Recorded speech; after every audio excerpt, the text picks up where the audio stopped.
Today, we are going to talk about the Dewey Decimal System. Did you know that the Dewey Decimal System came about by a man by the name of Melville Dewey? He was actually a real person who lived hundreds of years ago. And actually, he was a librarian who worked at a college. So what else do we know about Melville Dewey? He was born December 10th of 1851. And he actually died in December 26 of 1931 of a stroke. There wasn't a lot of medical care back then, and so he did die, but he did leave us a legacy that we still use today.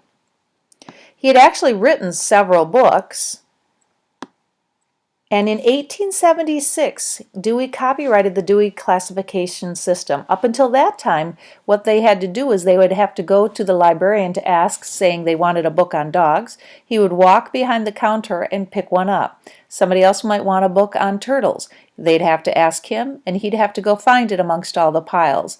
As they became more popular with books, he needed to find a new way to organize it so people could go and find the books on their own. And he came up with the Dewey Decimal Classification System. Well, he was 21 years old when he invented the Dewey Decimal System. So how did he organize it? What did he do?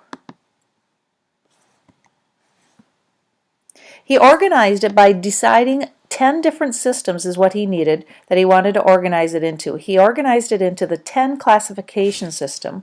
We're going to just talk about the zeros through the 400s today. Be ready to answer some of the questions when you're done. If you forget what this was saying, feel free to watch back on the video for additional information. So the first part, he divided them into hundreds. So the 000s are what we call generalities.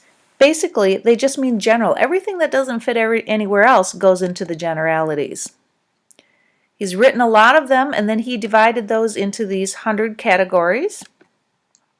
And the generalities, for instance, are some of those that collect all the information together in one place: encyclopedias, atlases, newspapers, museums.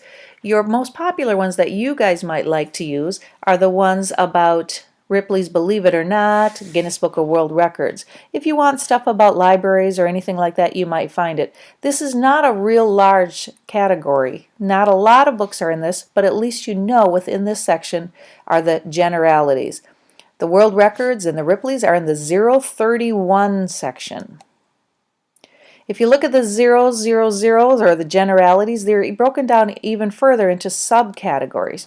I don't expect you to memorize it, but just realize that's what some of the numbers mean when you see something on the spine to help find it. So if you look at the 030s, the general encyclopedic works, remember an encyclopedia is a book that has lots of different information in it. That is why the Ripley's Believe It or Not or the Guinness Book of World Records are in the 30s and the 31s. The next category are the 100s. 100s deal with philosophy and psychology. If you love books on haunted caves or haunted castles or haunted cemeteries, you want to head over to the 100s. That's where you'll find those books. There's also some wonderful books on collections on chicken soup for the soul. If you have any of those books that have different thoughts from different people all around the world have collected them. We have several books of the chicken soup series. Chicken soup for the pet lovers, chicken soup for the holidays, all sorts of one. The philosophy also deals with ethics, maybe war or philosophy, why people do things. Even some of the debates can sometimes fit in the philosophy psychology section. If you like those kind of books, you want to head over to the 100s. And if you look at it again, here are some of the different categories. Some of the titles we don't even in middle school use or talk about. So again, this section isn't a real large section here at our middle school. When you go to the colleges dealing with ethics and medieval orientation or whatever, those kind of things, philosophy, other high schools, colleges have a larger section. Our biggest one is probably the paranormal. If you're into that, ghosts and those kind of ghost hunters, that's where you'll find those over in the 130s. The 200s deal with religion. If you're into the Bible or if you're into Buddhism or Judaism, any of those types of books that you want to learn about, even mythology, those would be found over in the 200s. If we break it down, because Dewey broke them down by sections of 10, in the 220s would be the Bible, Or if you wanted the history of some of it, you could find it, or other religions are within the 290s.